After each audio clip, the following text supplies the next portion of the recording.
Okay, so I'm just going to show you how the two types of intermolecular forces work. You can use either Bohr models to diagram it or Lewis dot diagrams. I just prefer Lewis dot because they're a little bit less work. So the two types of intramolecular forces, intra means that the forces are within. So these are the forces that actually hold the compound together. Okay, the first one is the ionic bonding. And basically those bonds are the attraction between a positively charged and a negatively charged ion.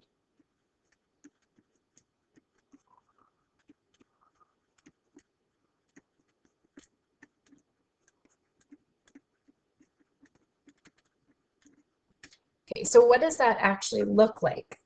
So if we use something like magnesium and chlorine. Okay, so first I'm just going to draw, here's magnesium. And magnesium's regular Lewis dot diagram looks like this. I'm going to show it using X's instead of dots. Okay, so I'm just going to show X's because then it's easier to show where the electrons are going. Okay, so magnesium is in the second column of the periodic table. It's an alkaline earth metal, so it has two valence electrons. So with Lewis dot diagrams, you only show the valence electrons, and you show them one by one, working your way around the four sides of the symbol. Okay, so this is magnesium with 1, 2 valence electrons.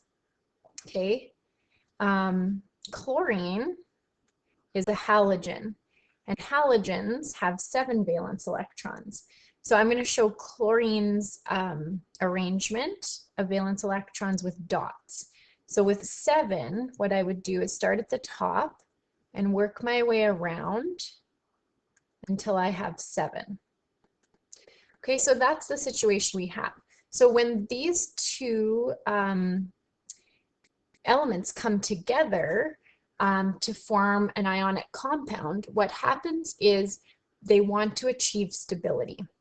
So what chlorine needs is chlorine needs 1 electron to fill its outer shell, and magnesium needs to get rid of 2 electrons. And that way, that outer shell empties and the shell below becomes the outer shell, and it's full of electrons. So they can both achieve stability by joining together. And when magnesium loses its electrons, it becomes a positive ion. And when chlorine gains an electron, it becomes a negative ion. So that's what I'm going to try and show. Okay, so the problem here is magnesium can give one of its electrons to chlorine, right? But then it still has 1 more electron to give away. So on the other side here, I'm going to draw another chlorine because we need 1 more spot for that other electron to go. So this guy can zip over and fill that spot. Okay, so that's not, I drew it a little more concisely in the answer key, but this is what's happening, right? Magnesium has to get rid of 2 electrons, chlorine can accept 1. Therefore, we need 2 chlorines and 1 magnesium. Okay, so this is the step where the electrons are transferred. Okay, so this is where they're being transferred. So what does this look like when it forms ionic bonds?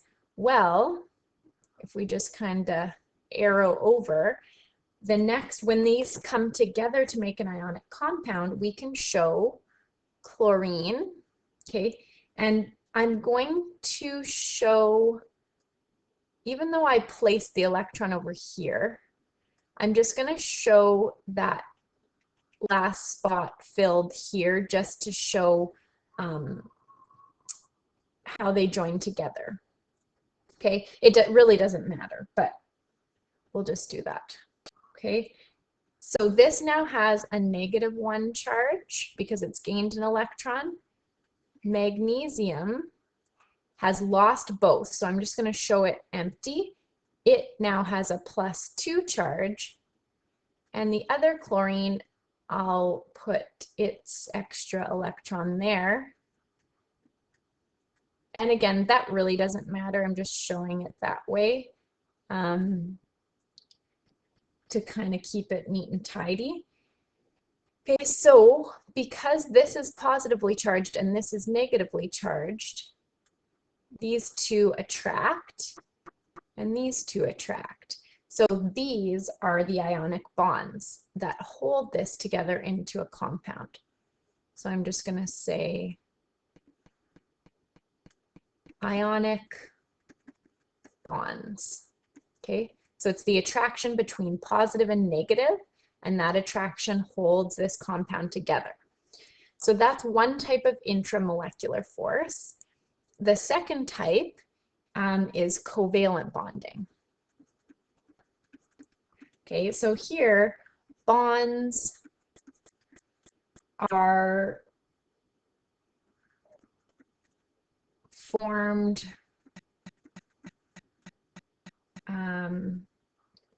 from sharing electrons.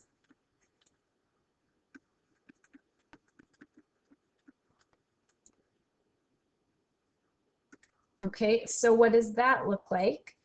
Okay, and I should also just include here that we would call this magnesium chloride, and its chemical formula would be MgCl2. So the one we're going to look at is if nitrogen and fluorine were to get together. So they're both nonmetals, which is why they have to share their electrons, sorry. Okay, so nitrogen, I'm just going to draw it here.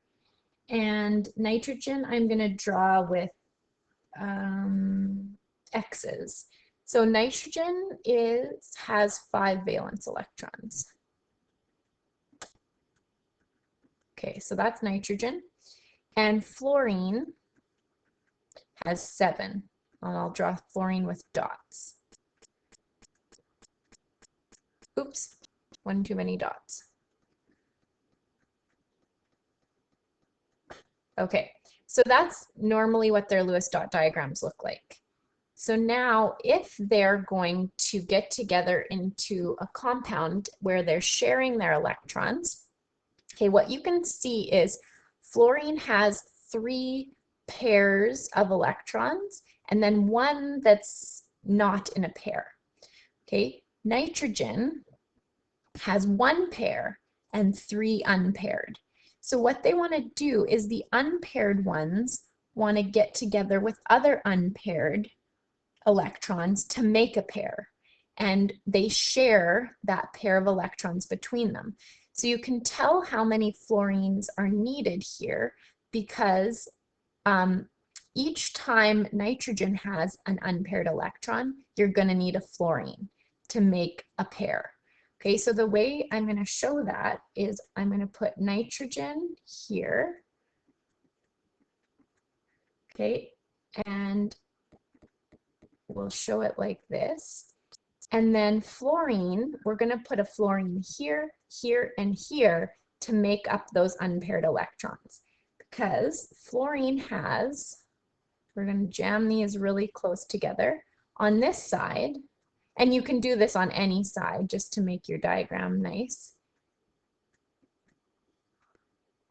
Okay, so that is a shared pair of electrons, and that's what's holding the compound together, is that shared pair makes a covalent bond. Okay, then I'm going to draw another fluorine here, and this time I'm going to make the shared pair at the top just for the purposes of drawing.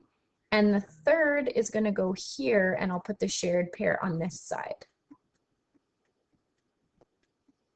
Okay, so these are your covalent bonds. Okay, and those are shared pairs of electrons,